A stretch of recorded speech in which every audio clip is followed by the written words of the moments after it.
Today, I am sharing with you a proven method to melt away this belly fat. You know, this stuff that seems to have increased overnight after the age of 40 and decided to plant itself right there on a midsection. Yeah, uninvited. And it is determined that it is not going to go anywhere. Yeah, you guys, if you are over 40, you already know what I mean. If you're new here, I'm Deborah. I'm over 60 years old, and I'm here to share with you how I keep myself looking and feeling my very best. This is Get Fit with Deborah.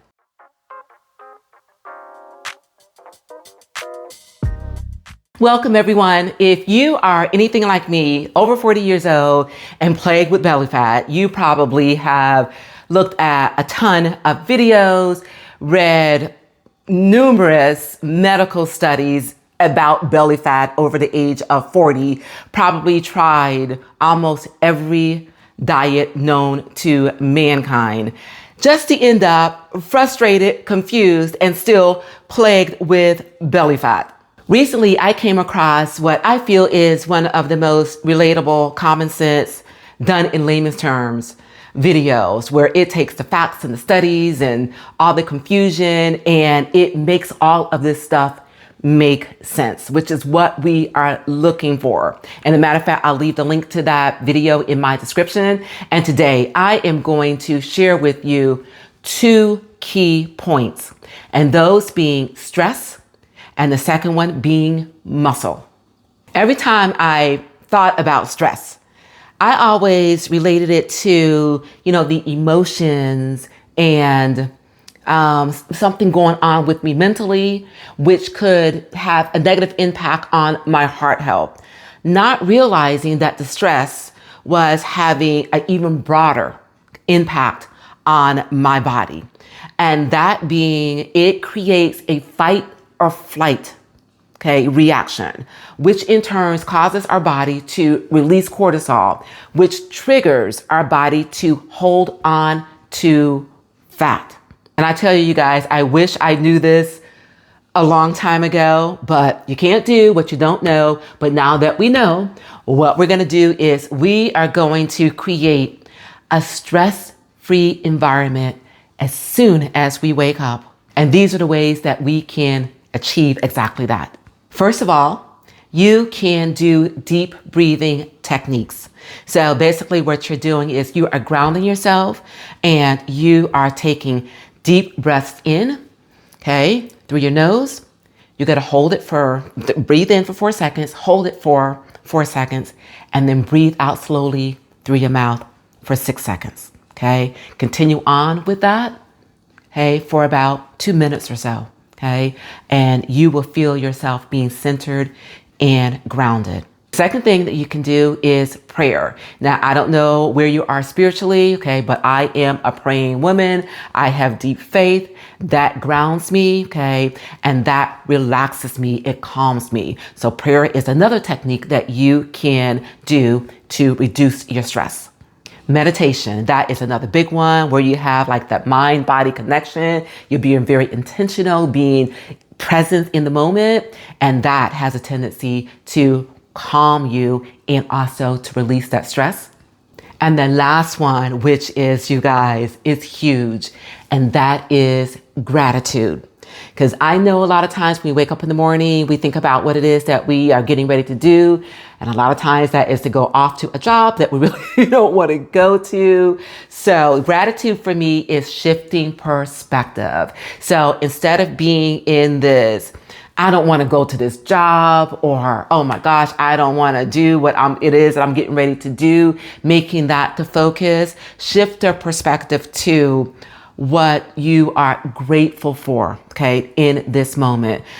Grateful for waking up, grateful for being able to move your body, grateful for being able to help somebody today, grateful for being of sound mind. So again, gratitude shifts the perspective from being something negative to being something positive, and that in turn will release the stress. So reduce stress, reduce cortisol, which in turn reduces our body's need to store fat. And the second key point is muscle. Now, muscle is more than just looking good, which is a lot of times what we relate muscle to. You know, the six packs and having the toned arms and the thighs and the butt. You guys, muscle is our body's natural, get that, metabolic trigger that will blast belly fat. But you already know after the age of 40, our bodies start to lose muscle at a much more rapid rate. Menopause, reduction in testosterone. So our bodies definitely shift into another gear, which means that we have to shift gears right along with it. No more exhaustive cardio. No more exercise routines that stress our bodies out. We've got to address our muscle. Now, I'm not saying not to still do cardio, because cardio definitely has a place in our exercise routine. Cardio is excellent for our circulation, our heart health, for our endurance, okay? But you've got to do it in balance. No more extreme cardio, because again, it just puts our bodies into a state of stress. And I highly, highly recommend forms of cardio such as the Tai Chi, the 3x3 interval, cardio dance. Those are some forms of cardio that you can do that don't overexhaust your body or make you feel like you're doing something that is extreme. But you have definitely got to work to grow these muscles. So work the muscles to grow the muscle, to retain the muscle. You know, do things such as resistance training, resistance bands, weights, Pilates bars, your own body weight. It could be standing, it can be seated, it could be on the floor, but you've got to work the muscle to build and maintain the muscle. And we have got to consistently work these muscles. The more muscle we have, the better the metabolic burn and the less body fat that we store. So we've got reducing stress, we've got increasing muscle, and as a bonus, you guys, your diet, okay? Don't overcomplicate things when it comes to your diet. I know I did for a lot of years, and it is not that complicated, okay? Processed foods out, okay? Sugars out. Protein in. Make protein the biggest component on your plate, okay? You've got your protein, you've got your leafy greens, and you've got your complex carbs and your fiber. That is what you put on your plate, okay? Do not overcomplicate things when it comes to your diets. Again, if you do that, then it's not going to be sustainable. You're looking at somebody that knows it will not be sustainable. So I know that I have shifted my diet when it comes to what I put on my plate. I do not overcomplicate it, and I am thoroughly enjoying what I eat. I feel better. I must say I look really good too, okay?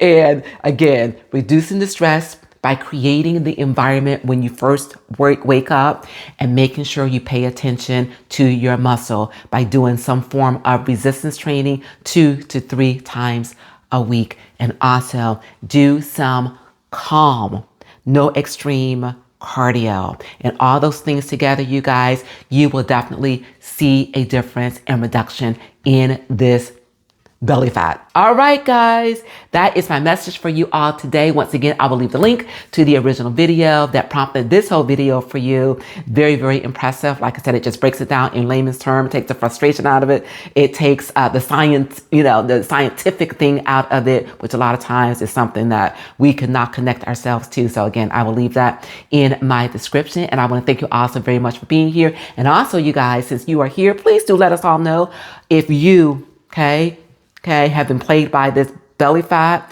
and you have prescribed to a lifestyle change that helped you on this journey. Leave it in the comments. Let us all know what you did to conquer the belly fat bulge. Definitely want to hear from you guys. And until we meet again, you guys, remember, it is a great day. You continue to make it your own kind of special. Also, remember to turn on that notification bell so that you don't miss out on any videos that I bring you here. Exercise videos, Get Fit with Deborah, healthy recipes on this channel as well, and vlogs such as this. All right, guys, Make it a great day, and I'll see you all right here real soon.